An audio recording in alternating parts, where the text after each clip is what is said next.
Third oral question, Lord Fowkes of Conduct. Question standing in my name on the order paper.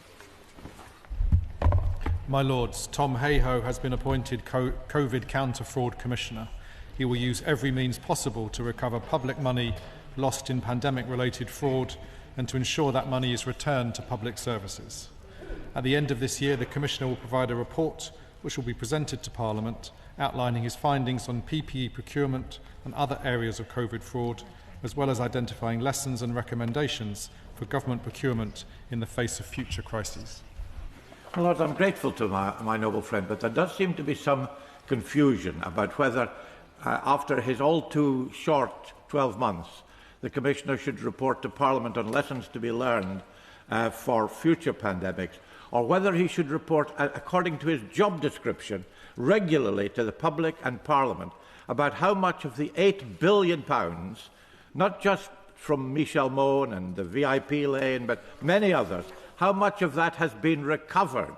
And can we have an assurance that the public and Parliament will be told regularly how much of that money has been recovered?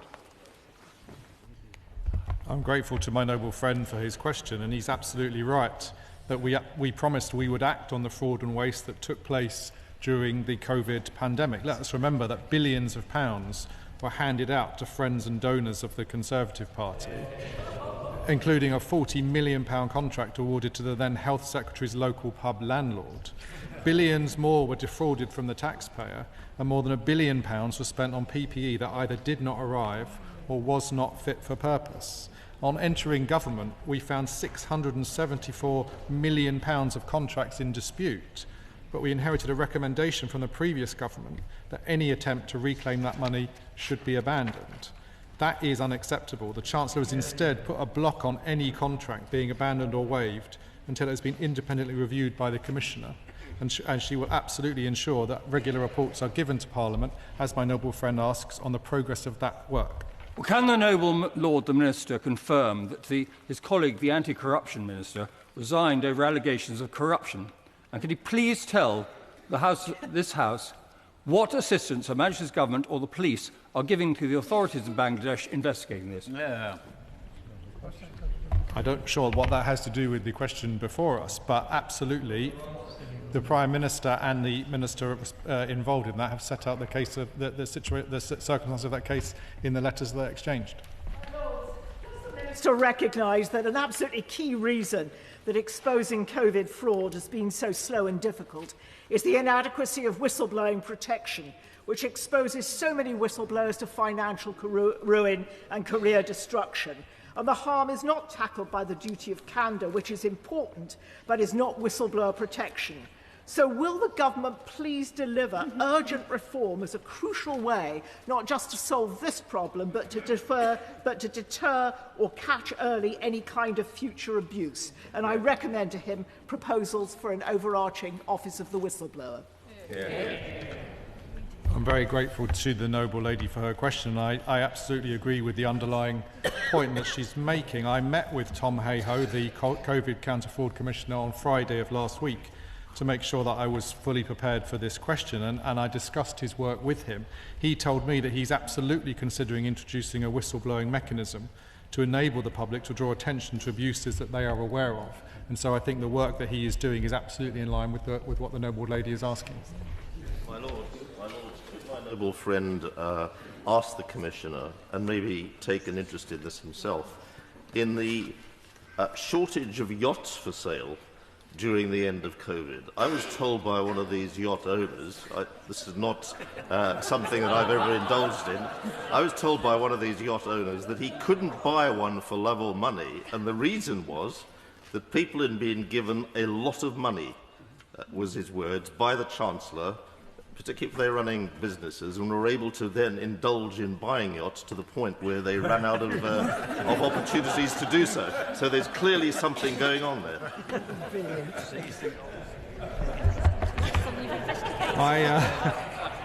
My noble friend clearly knows more yacht owners than than I do. I haven't discussed this matter with any yacht owners, but I absolutely understand the point that he's making. The amount of fraud and abuse that was rampant in the system and the fact that the previous government decided not to pursue so many of those contracts isn't acceptable, and that's exactly why we've set up the systems that we have. More seriously, wherever there is fraud in public life, it should be rooted out and punished. Does the noble Lord the Minister agree, therefore, that the best and wisest course is to wait for the outcome of the Commissioner's report, including any recommendations on whistleblowing? I mean, a lot was done in a hurry during COVID, some good, some less good. But the worst thing would have been to extend the lockdown for months, as favoured by Sir Keir Starmer. Well, the Commissioner has clearly set out his programme of work. He's going to work in 3 phases. Firstly, an assessment of the recovery efforts to date. Secondly, a plan for further activity to drive additional recoveries. And thirdly, a consideration of lessons learnt and recommendations for future government schemes. The noble lady says that we should wait for the outcome of this report. I think that's perfectly fair. But what I don't understand is why we inherited a recommendation from the previous government that any attempt to reclaim money should be abandoned. That is surely unacceptable. Isn't it the case that there's a smokescreen being put forward here? And can he guarantee that the Commissioner will carry out his full investigations, and that once he's done that, any criminal activity will be referred to the police to take the appropriate action? Well, I can't speak. I'm grateful to my noble friend for his question. I can't obviously speak for what criminal activity may be uncovered. I think that certain proceedings and investigations are already ongoing. And obviously we wouldn't want to prejudice those proceedings, and the Commissioner wouldn't want to do that either. But absolutely, my noble friend is right to say that he should be allowed to do his work. Noble Lord the Minister agree that the person investigating must have as much transparency as possible, because during this affair, the last government, whenever we asked questions, kept coming back to commercial sensitivity, and that should not be used so the public should know how their taxes are being used.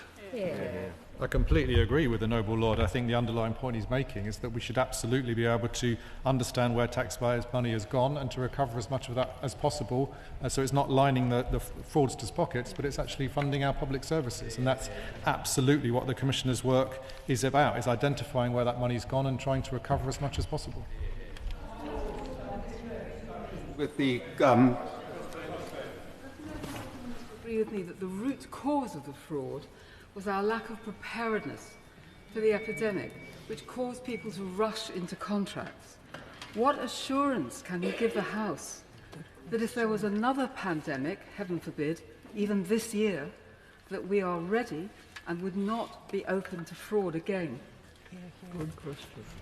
I'm grateful to the noble lady for her question. I think it certainly was one reason. I don't know whether it was the main reason. And, a pandemic remains the top risk facing the UK, as outlined in the National Risk Register, and ensuring the UK is prepared for a future pandemic is a top priority for the government, and we are embedding the lessons from the COVID-19 pandemic within our approach to pandemic preparedness. As I understand it, it's very clear that the UK didn't have enough PPE, for example, in stock at the time when the pandemic hit, and at the budget we invested £460 million to strengthen the UK's pandemic preparedness and health protection capabilities. There's also a forthcoming pandemic preparedness strategy by the Department of Health and Social Care, which will include a new UK-wide respiratory pandemic response plan, which will be tested later this year in a Tier 1 national exercise.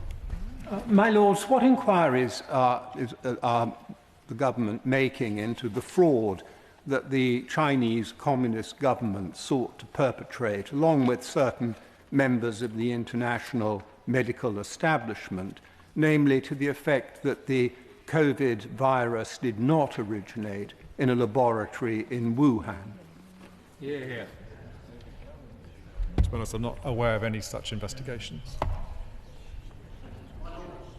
I wish the government well in its counter-fraud investigations into COVID, of course, because public money is of utmost importance. But there is a clear and present daily problem with government procurement. Some years ago, I did a piece of work with the Taxpayers Alliance looking at the price of photocopy paper across public institutions. It was vastly different, from £1.99 for a ream to £5.33 within a health trust on the South Coast. Can the Minister assure me that work is being done to maximise procurement gains throughout the system? Yes, I can. I agree with the Noble Lord. At the budget, the Chancellor launched the Office for Value for Money, which will conduct an assessment of where and how to root out waste and inefficiency, to unlock value for money studies in specific high-risk areas of cross-departmental spending, and scrutinise investment proposals to ensure they offer value for money. Fourth oral question.